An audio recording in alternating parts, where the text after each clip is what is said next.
మన Rekurthi 20వ division corporator గా పోటీ చేస్తున్న మన జాడి బాలన్న గారి గుర్తు కమలం పువ్వు గుర్తు పైన మీ యొక్క అమూల్యమైన ఓటు వేసి భారీ మెజారిటీతోటి గెలిపించవలసిందిగా కోరుకుంటున్నాము.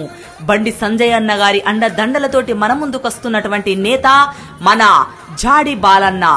కమలం పువ్వు గుర్తుకే, కమలం పువ్వు గుర్తుకే బండి సంజయ్ అన్న గారి నాయకత్వం, జాడి బాలన్న గారి నాయకత్వం.